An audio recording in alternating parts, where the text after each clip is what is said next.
Ito na ang ating first honor, syempre, na eyewitness. Mhm. Miss Kathy Binag. Hello, madam. How are you? Hello, hello, hello, hello. Ayan. Ang ganda ng alindog natin today. Wala kang tulog, di ba? Okay. Kumusta ka na, Miss Kathy? Supposedly, mag-usap tayo nung kahapon. Kaso Mhm. lang, na-busy ako. Kumusta ka na? How's everything with you? Very good, very good. Alam mo yon na parang ang daming naghahatid ng mensahe sa akin, Mhm. magagandang mensahe, rather than mga pangit. May pangit din, pero delete, block, and deadma, di ba? That's Ganun good. lang, yeah. So, alam mo, this is your third interview here Mhm, with mhm, Maharlika Bonjakera. mhm, So, nung last time, kinausap kita kung meron ka bang mga death threats na natatanggap. So, mhm, ngayon, for the third time around, meron ka bang, mhm, although may nagsabi sa akin na mhm, ikaw ay ipatutumba ni Tambahudas based mhm, sa source ko, na ito daw, I mhm, don't know kung napanood mo yung ano ko no, yung vlog mhm, ko, pero ito mhm, yung babaeng sexy star, or not really star, basta sexy siya, hindi naman sumikat. So mhm, according to my source, ay naikwento niya sa certain Corina, I'm not sure mhm, kung ito yung newscaster, na ikaw mm. daw ay ipapatumba o ipapagurgur. Hmm, So narinig mo ba hmm. sa vlog ko or it's your first time? Narinig ko Okay. actually. And di ba naging busy nga tayo pareho? So, Mm-mm. parang may idea ako. May Oh yeah? idea ako. Oh, may idea ako. Pero Nakarating sa'yo? I nakarating mean, sa akin. Kasi nung may nanonood sa'yo, syempre may mga common friends. Kasi yung girl na yun, hindi ko naman talaga close eh. Alam mo yon. So, parang sabi ko, well, may gano'n naman talaga siyang ugali. Yung parang feeling close with everyone. Tsaka, um, may reputation din siyang talagang yung mga taong walang ginagawang masama sa kanya. I think, parang because, yun nga, may insecurity siya and everything sa buhay. So, hindi niya gustong pag may kaibigan siya medyo mas okay, mas rather sisiraan niya or, gagawa niya ng story. Kasi so wala you kaming mean, problema Mhm. nun eh. Mm. So kilala mo tong tinutukoy ko. Yeah, kasi may nagsabi na sa akin. Kasi very vocal naman siya na kinakalat niya. Very vocal Oh. siya. Oh, very So, vocal siya apparently. pero Hindi na ikaw, sa akin sinasabi. Mhm. Pero ikaw personally, kasi ito ay information coming from Ah. my source, Mm. no? So Mhm. ikaw personally, naniniwala ka ba na pwede kang igurgurin ni Tambahudas? You know what I mean? Di ba kung sino si Mhm, mhm. Tambahudas? Yeah, yeah. You know, based on that statement coming from that sexy, lady or no, sexy star, sexy lady. Yeah. Okay, coming din sa informante. Kung meron ka bang porsyento na naniniwala ka na posibleng gawin sa iyo to ng gobyerno? Alam mo, hindi ko masabi. To be honest, Okay. but possible, why not? 'Di ba? Kung gusto nga nila, lalo na kapag tumindi na talaga yung laban natin, 'di ba? Aha. Um, pero I think they're super confident. Siyempre, alam mo, pag nagda-drugs, 'di ba? Feeling ano nga yan, untouchable.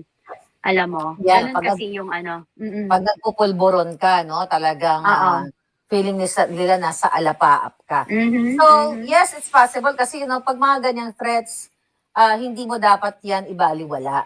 True. Kasi, Mm. let's say, for example, kung let's say, kunyari, nasa aeroplano ka, pag may nagsigaw lang Mm. na, may ganito, di ba? May Oo, jomba, correct. di ba? Tinitake it Mm. seriously yan ng mga Mm. authorities. Even kapag Correct. nagko-cruise ka, pag sinabing, tatalon ako sa dagat, tinitake seriously yan. Hindi yan, Mm. tsaka hindi yan allowed yung mga joke-joke na yan. And True. with this issue, galing sa ating informante, alam mo naman na reliable yung ating mga sources. Mm. So I'm worried about you and I hope you take care, take care your alindog. Yes. Alam mo naman, so kung hindi ka na lang nag-iisa ngayon sa death threat, ako marami Oo. yan. Di ba? And there's si Yeah. Attorney Mhm. Vic, Harry Roque. So it is kay Harry, bago-bago to, kakasasabi ko Mm. lang. So, Mm. actually, yung ganyang may death threat, baka nakakaganda yung death threat, ano? Oo naman, kasi Gusto mo na i-lighten up yung usapan natin. Baka nakakaganda yung may death threats, right? well, Oo. alam mo, guided naman tayo ng Diyos eh. Yung, di ba sabi nga ang demonyo, ang devil kasi, pag gumalaw sila, ang unang gagawin sa'yo, super confident sila, papakita nila parang untouchable, I'm powerful, nobody can Yeah. defeat me. Yung very, very sila, deceiving and very arrogant, di ba? So Yeah. that's how they are. But always remember, lahat yan may katapusan. Mali mo bukas, mali mo I mamaya. hope. Di ba? Pero ano yung reaction ng anak mo, especially your eldest daughter, na I know she's really supportive, Yeah. sa'yo. Ano Mm. yung reaction ng mga kids mo nung nalaman nila to? Wala. Parang, syempre, mommy will pray for you. Sabi ko, thank you. Di ba, of course, like, Yeah. sabi ko nga sa'yo di ba, parang hindi ko talaga maintindihan saan nanggagaling yung lakas ng loob. Kaya nga, palagi ko sinasabi, it's a divine intervention. Like, say ko, Lord, whatever it is, thy will be done. Parang kung ano yung plano mo sa akin, sa'yo na to. Alam mo yon, when I surrender my life to you, yan na yun. Kung ano yung plano mo, ikaw nang bahala. 'Di ba? So, That's nice. parang ikaw, sabi mo nga, kanina I watch you. Sabi mo, I'm ready to die. Sabi ko ako din. 'Di ba? Oo. Parang, kasi hindi naman tayo lalabas ng ganito kung hindi, 'di ba? Parang hindi naman tayo tanga, lalalantad, tapos, 'di ba, parang isinalang mo na yung buhay mo. Hindi naman joke yung mga kinakalaban mo, 'di ba? Yeah. Pero ako, always, sabi ko nga, kaya nila maglabas ng kasinungalingan o papasinungalingan nila yung mga sinasabi ko. Pero, alam mo yon, ang Diyos lang yung totoong nakakaalam ng katotohanan. And alam nila yun sa puso't isipan nila. Dinideny lang nila. Mhm. So, well, I don't know kung natanong ko na to sa'yo, pero ikaw ba nung nag-decide ka na lumabas and to tell your truth, yung mga na-witness mo, as in you are really an eyewitness, inisip mo ba na after mo magpa-interview, that's it? O nakikita mo na yung laban mo, you just started sa fight na yon at tuloy-tuloy? Well, syempre, when I started it, I'm sure. Yung unang, alam ko na agad, ang sinay ko na yung sarili ko talaga, babanatan ako.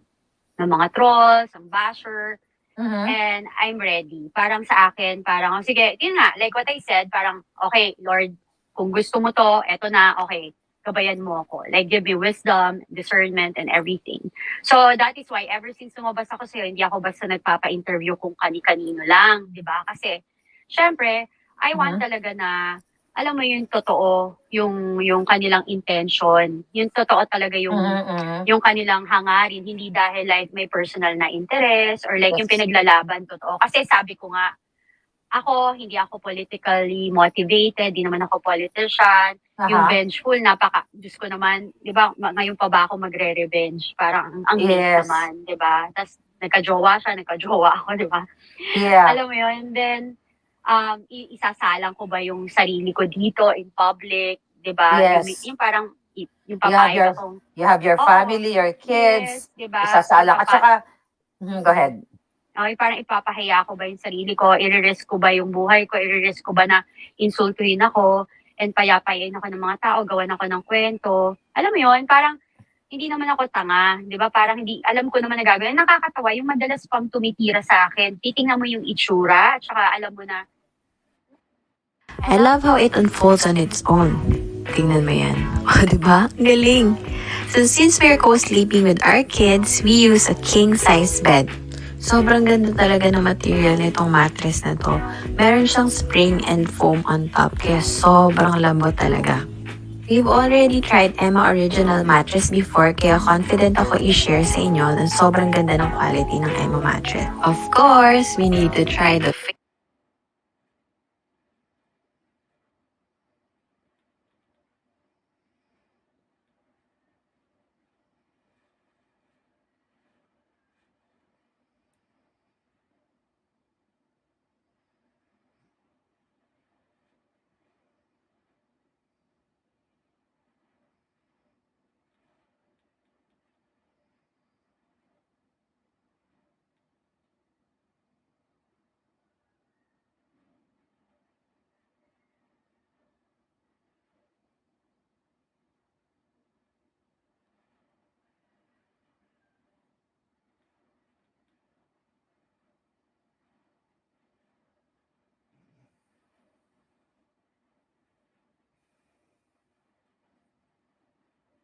famous wine glass if matatapon siya with our motion.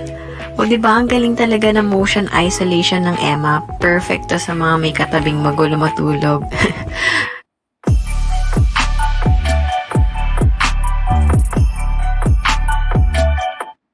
Motivated by money.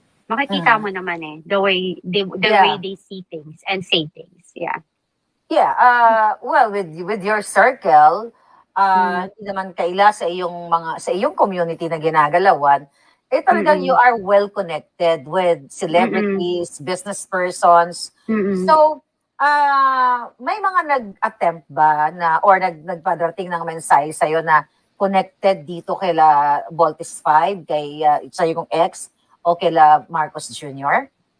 Na Meron. Mhm. Meron naman, pero alam mo, hindi ako pinigilan. Ang sinabi lang nila kasi grabe naman talaga yung ginawa sa'yo. It's you, basta mag-ingat ka lang. Are you okay? Chine-check ako. Tapos ganun din, ang tanong din nila sa akin, may nag-reach out ba sa'yo? Sabi ko, walang mag-reach out sa akin. Sigurado ako dun. Alam mo yun? I mean, nag-reach out to stop you in, doing this, more interviews, more revelations.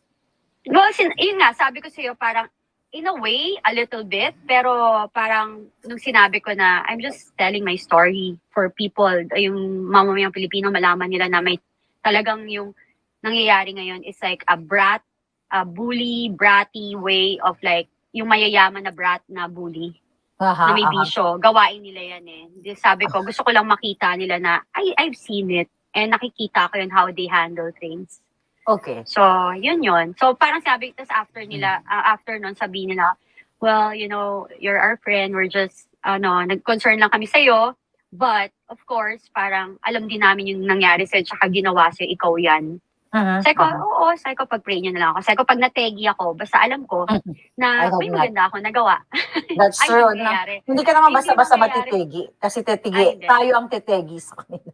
Matetegi Tayo sila. ang gugugol sa kanila sa awa ng Diyos. I know. Matetegi na yan. Oo, Malapit na.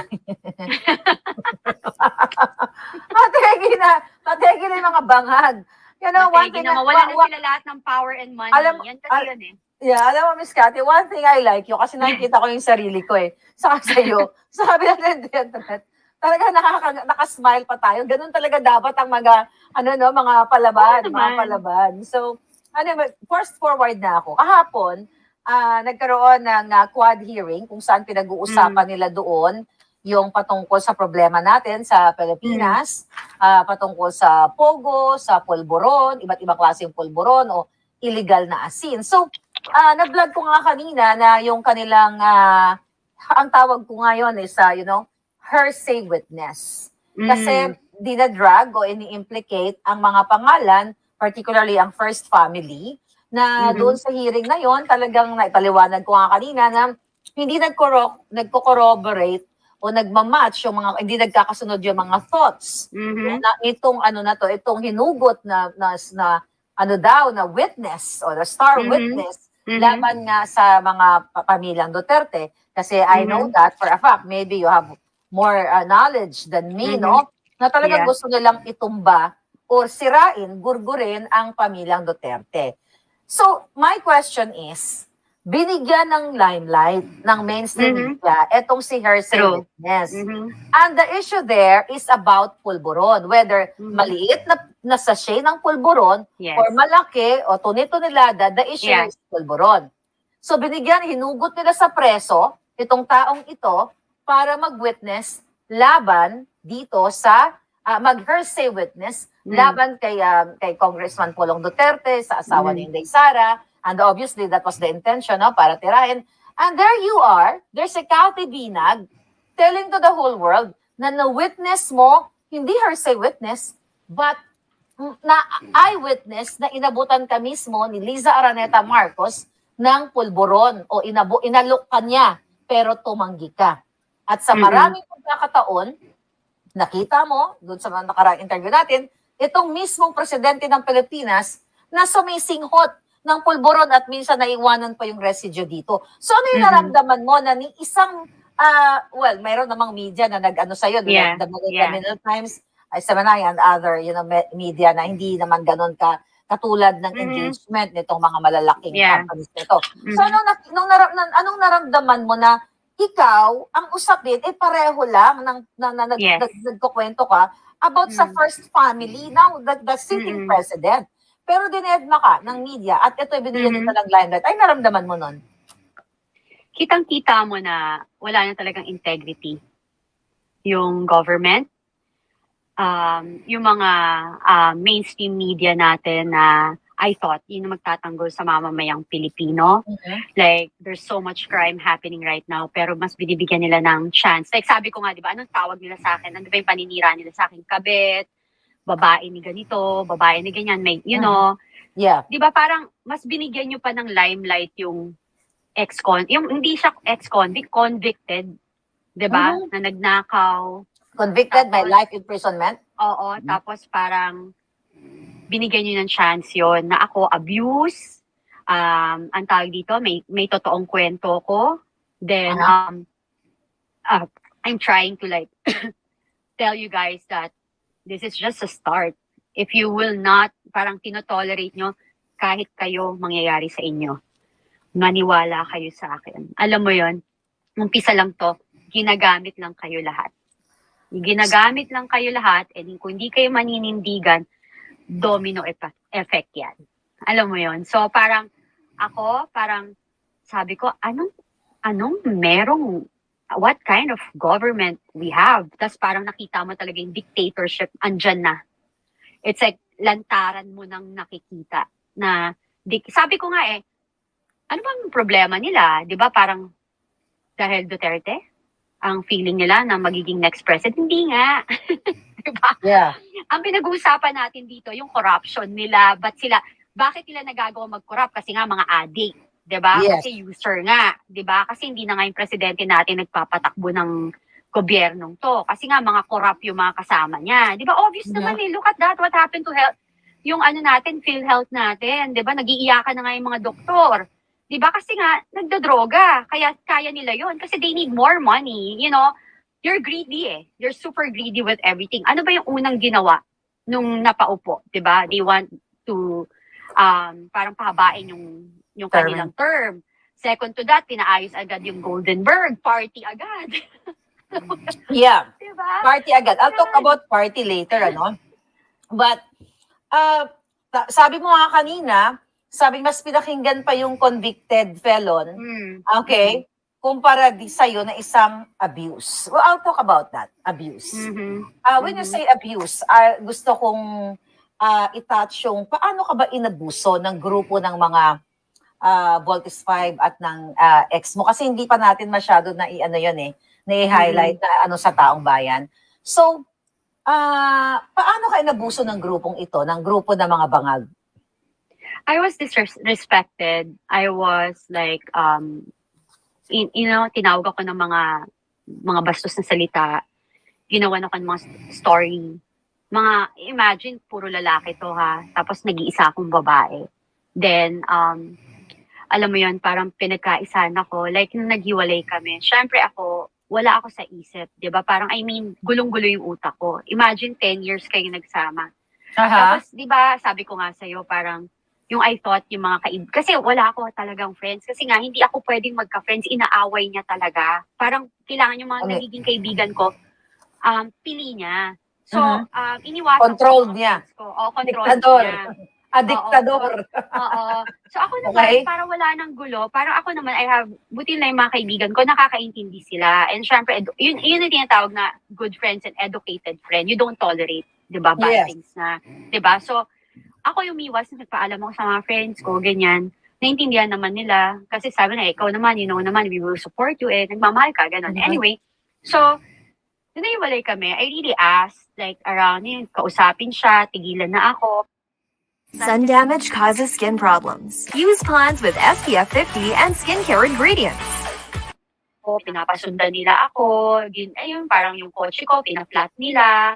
Ginugurger nila ako. Tapos lahat ng friend ko, hindi naman niya friend. Like yung mga kasama niya nakikita mo dyan. Ako naman nagpakilala sa kanya. Ngayon kasama niya na lahat. Alam mo talaga na user-friendly. Pag nakita mo, may kasama siya dyan, ako nagpakilala niyan. And these people witness how abusive he is to me. Okay. Because may nangyari sa amin sa Palawan din, sa isang resort. Birthday namin, celebration ng birthday namin. My daughter was there. Lasing lang siya, nanuntok siya ng isang DJ, yung ganyan. Tapos ang daming witness doon. Tapos I try to fix it. Tapos nasa room na ako, naligo na ako, tapos umaakit siya, sinisigawan niya ako na asan ka? Putang ina ka. Ganyan, sorry. Ganyan. Sorry. That's okay. Putang ina mo, nasan ka? Ang ina ka, wala kang pakialam sa akin. And you know, ang dami namin doon. Then, everybody was shocked. Everybody was shocked na, oh my God, parang ganito. So, then yung daughter ko was there. Nagkaroon siya na-shock siya kasi hindi sa family. Traumatic experience. Hindi, bawal magmura.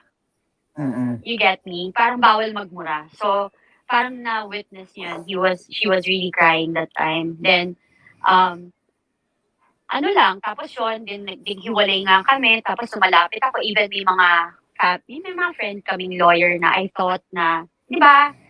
Magtanggol ka. Mas matatanda na sila kasi sa akin. Hello, tingnan mo, 25 years gap namin. So, I was thinking na, di ba parang a-advisean siya ng mga tao na, oy, Tony Boy, tama na, mag-separate na lang kayo ng tahimik kasi you've been together for 10 years. Ako Okay. kasi simula naghiwalay kami, binanatan lang ako ng binanatan eh. Ako, at first, nagalit ako. Ang sinabi ko lang sa ko, walang hiya ka, ganyan, ba't mo binubuli? Pati mga nanay ko, grabe niya murahin, anak ko, yung ganon. Tapos, this group, hindi ko nga, yun nga sinasabi ko, even in my interview, yung sinabi ko na, hindi ko alam galit sila sa akin. Nasalaman ko nga kasi nasisiraan ako ni Anton Lagdameo na ako yung naging cause ba't sila nag-away mag-ama. Tapos parang tawag sa akin, that bitch, that whore, you know, they're calling me name. And gusto ko nga sabihin, so sabi yung bitch and whore, kayo nga marami kayong bitches and whores. Ano daw, yung babae, no? Alam mo yun? At itong, ang pinag-uusapan natin, sorry to interrupt you. At itong binanggit mo na si Anton Lagdameo is really part of the government now and Yes. they're making a lot of money, Mhm. di ba? At ito ay polboronic. Kasi napakamahalaga ng isang eyewitness. Dahil I think yung na-highlight natin ang gusto na si Marcos Jr. at yung ex-partner ay talagang, sumisingot ng pulburon. At also, itong si Lagdameo, di ba?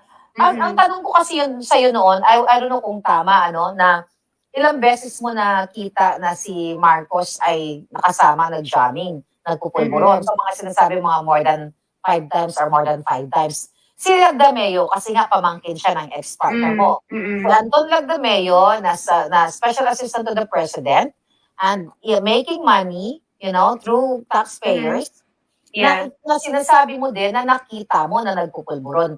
Si Anton Lagdameo, mas madalas mo bang nakikita nagpupulburon? Oo naman, kasi kasama nila yun. Alam mo kasi, pag nagpupulburon sila, they go to CR or pag nasa bahay, andyan lang, parang harapan lang sila. Hindi ko man sila nakikita ng face-to-face. Yun nga yung sinasabi ko, even kay BBM, hindi ko siya nakikita ng face-to-face. Pero nakikita ko, nandyan, sa side mo, andun sa isang area, alam mo yun. Then, Nagpamisingot at makikita mo yung mga residue at pa. saka, they don't care eh. They don't really care. Tapos, talaga, syempre, they feel comfortable kasi they feel safe. Diba? They Yeah. feel safe. Like, ang feeling nila, nasa territory nila eh. Alam mo yung ganon? Kasi they know each other. Kasi yun yung, kumbaga part of their system. Parte na ng buhay nila since bata pa sila, di ba? And alam mo, it's an open book. Everybody knows about it. Like, in the society, sa gimmick, everybody knows about it. They're not ashamed about it. Like, wala nga pakialam, sabi ko sa'yo. Everybody knows about it. Mamatay na mga anak ko, alam lahat yan ng mga taong kakilala nila. Ayun. And definitely, alam ito ng mga huwad, members of the committee. Yung quad is really huwad. Dahil nga, sabi ko nga mga kababayan, ano ba ang issue dito sa huwad committee na pinag-uusapan nila? Para ma-resolve kung sino-sino ang mga sangkot sa pulburon o sa illegal na asin. You know what I mean, di ba? So, okay. Hindi ko sa kinakampihan ang mga Duterte. Okay? Kaya nga, I challenge them, all of them, una dito sa ating panawagan na mag-hair follicle test.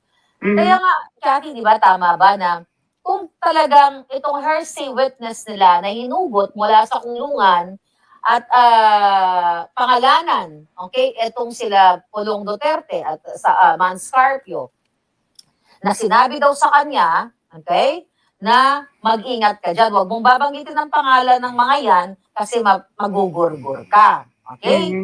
So, di ba, ang layunin nitong Quad Committee na to para ma-resolve ang problema natin sa bayan ng Pulmoron o Nag-aalangan kami mag-apply nung una, pero nung nakita namin sobrang baba lang ng interest, nag-apply rin kami agad. Hindi niyo ba ito alam? Kung kailangan mo na mabilis ang pera, nandito ang Pinpeto para sa'yo. Borrow up to 90,000 pesos gamit lang ang isang valid ID at phone number. Mababa lang ang interest at flexible pa ang loan terms. Bilis lang ang proseso dahil pwede mong matanggap ang hirang VIP na rin ang link sa baba at i-download ang Pinpeto.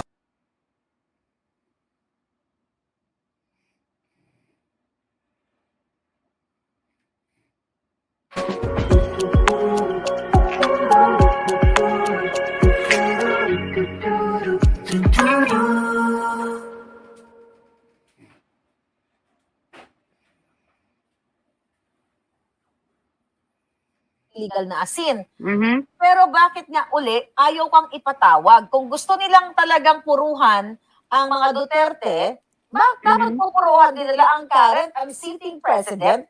Mhm. Kasi That's true.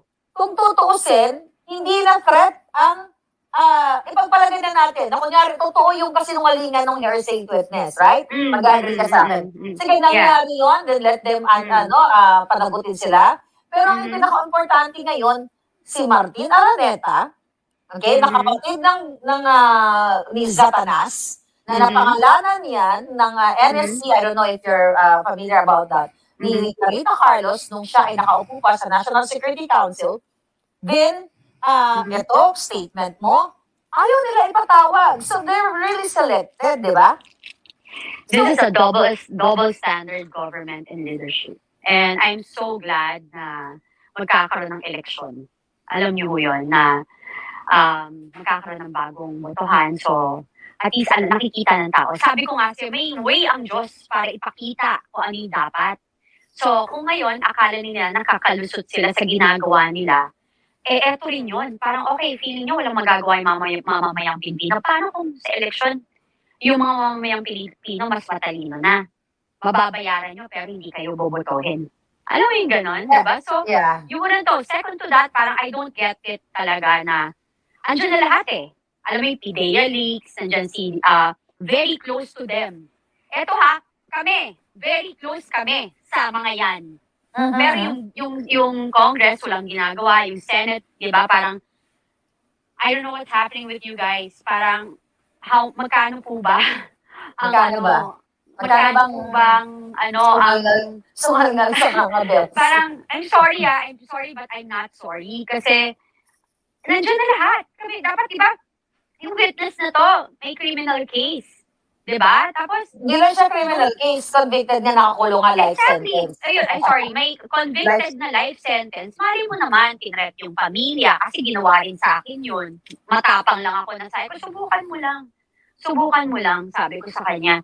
May gawin kayo sa pamilya ko, domino effect din yan. Lahat kayo, papangalanan ko. Sabi ko ganon. Kasi alam ko yan na sama-sama kayo na pinagkakaisa nyo. Kung nagpa-party, kagabi nga, nandun nga daw sa Forbes ang dami daw nila. So, nag-celebrate sila doon. Nag-celebrate Teka lang, sila. Oo. Pupunta tayo doon sa party. Ayaw ko lang mawala yung thought ko doon sa sinabi mo. Nung sinabi mo, gusto ko lang kita i-correct doon sa sana malay mo maging matalino na yung mga tao na during the election, paparating na election. Pero, Cathy, alam mo ba, din-strong car ni Lisa Marcos ang election 2022. Okay? Nasa affidavit ka niya ito, ni Glenn Chong. Kaya hindi ako mag-a-agree sa'yo dyan. Kahit anong bobotohin ng taong bayan, pinakialaman nila yan. That's my point. The number two, yung baka may threat dito sa taong ito. Well, yung kaninyang, ang ginawa, si Guban, Jimmy Guban. Okay? So, well, during 2018, nung siya ay na-contempt at, nilitis siya, yung kanyang kaso. Sinabi niya nga, doon sa kanyang kahapon, na siya ay tinret daw ng kanyang, na kikidnapin yung kanyang anak. Sabi ko nga, kung meron mang kidnap, mastermind sa kidnapping, si Lisa yun, hindi ang mga Duterte, okay? Then also, niretract niya yung kanyang statement nga, niretract ni Jamie Guban yung statement, maari doon ka tatama, okay? Na may threat siya, o may kapalit, sabi ko nga kanina, may threat, hinugot siya sa preso, na sige, hugutin ka namin, idiin mo lang yung mga Duterte, and later on, we will, pakawalan ka namin through clemency. Or, di ba? So, I mean, nakakagalit kasi obviously, talagang protected itong si Guban, dahil sabi ko nga kanina, parang nag-privilege speech siya. So, okay, back tayo dun sa party. So, nakarating din sa akin yun Baka nagsiselebrate sila habang nag-hearing doon sa quad hearing. Ano nangyari doon sa party sa Nara? Sabi ko nga sa'yo, brat and bully, di ba? Yung thinking ng addict. Yung addict kasi ganyan feeling nila na parang good luck, di ba? Parang gawin nyo na lahat. I-feel nyo na lahat now. Sabi ko, pero alam mo yan, nandyan Alam ko malapit na kayo. So, anong sabi ng informant mo na ang nakarating din sa akin na ang haba-haba ng pila ng kotse doon sa Canara Street ng time ng hearing. Ano ba nakarating sa'yo? Ganun din sa akin. Ma'am, may party po dito. Ganyan. Sabi ko talaga. Sabi ko, sige, enjoy nila yan. Kasi alam mo, pag ine-enjoy mo, yung sineselebrate mo may pulboron party, no? Oh, for sure. Hello.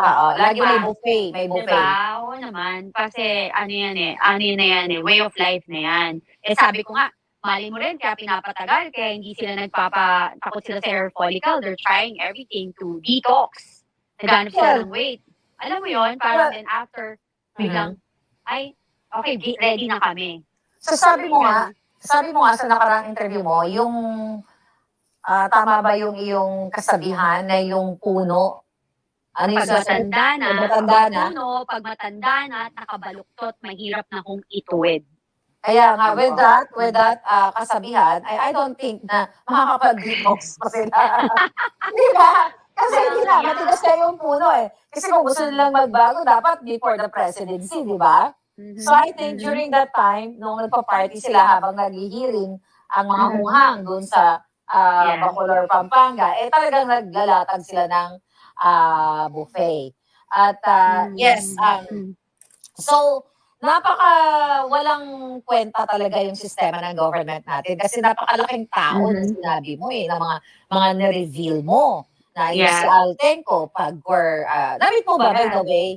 Ilang beses mo na-meet pala? Ilang beses mo siya na-meet si Altenco? Maraming beses. Kasi yung bahay ni Noel Oñate sa Dasma, dun yung place na, kunwari, kakantahan, nagpapakain si Noel, nag-i-invite ng mga tao, he loves to entertain. So, yun. Yun. Lagi doon. Iba-ibang tao. Marami. Yung Noel Oñate, balikan natin, yun yung katuwang ni Tambahudas para linlangin ang mga constituents ng iba't ibang mga distrito para papirmahin doon sa charter change para maprolo o mapahaba yung kanilang termino, kung magiging successful yung kanilang charter change. So with that, yung Noel Oñate, kasama siya sa USB? Siyempre.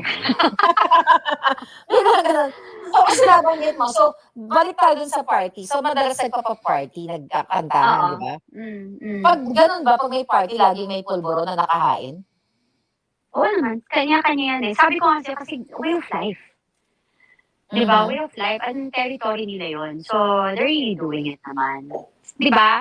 Sabi mo nga rin, kung ordinary people yan, di ba? Parang, hindi kayo parte ng gobyerno. Alam mo yon, hindi kayo corrupt. Parang you're just enjoying mag-party kayo habang buhay kahit hindi kayo umaten. Alam mo yun, hindi kayo pumasok.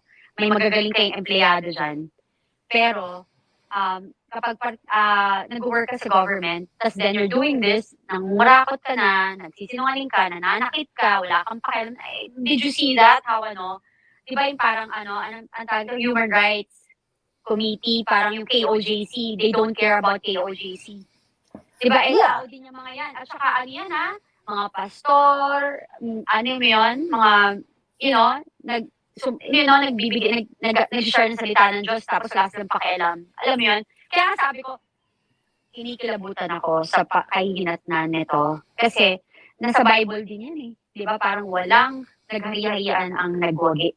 And once na pinabagsak ka ng Panginoon, babagsak ka ng todo-todo. And hindi ka na makaka-recover. Yun. Alam mo, naniniwala talaga ako dyan sa karma na yan eh. Kaya nga kaya ako ang pamantayan ko sa buhay. Hindi man ako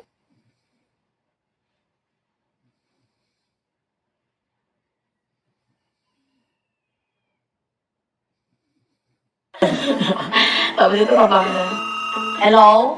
Hello, this is Mrs. Canivero Francisco. Yes po. This is from MSC. We would like to confirm your order po of Emma Air mattress for 75,000 pesos. Okay po, thank you. 75,000 pesos? It's a prank! Akala mo 75,000? No. Dito ay 6,995 pesos lang. Diba? Akala mo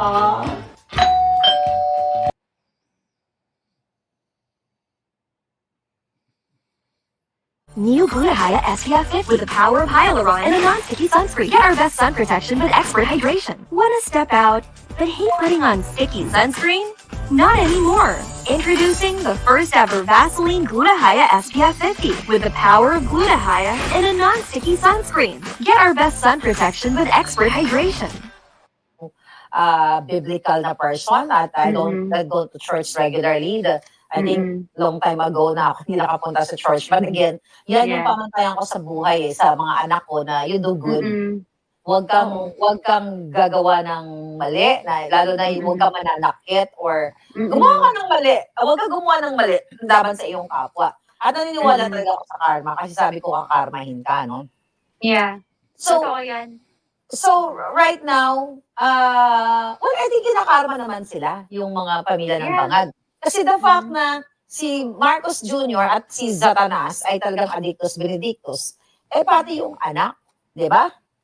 Yung mga anak na, ang isa, congressman, di ba? Na legislators. Pero ni isa sa, for sure, sa engagement natin. Right now, we're like 10,000 live viewers across social media. So, ni isa ba sa kanila hindi narinig ang katibinag na may revelation na ang pag-courtship ay addictus benedictus, ang First Lady, ang Presidenteng Bangag, ang mga anak. So, niho, wala sila. So, saan tutungo ang, go ahead. Sorry, di ba sinabi ko nga si Cardon Sanitaire sila? Like, they protect their cycle. Kulto. Kulto sila. Kulto ng mga Bangag. Oo. Kaya nga. So, ano yun? Kasi, you have, of course, may mga tao na nagme-message sa'yo. I know you don't have a lot of friends dahil yung iba, users, ginamit ka lang. Yeah. Diba? Pero ano yung impact ng community mo? Ano yung impact ng paglabas mo? Overwhelming. Okay. Super overwhelming. Sabi ko nga sa'yo kung yung basher ko, kunwari may basher, mas maraming nagtatanggol.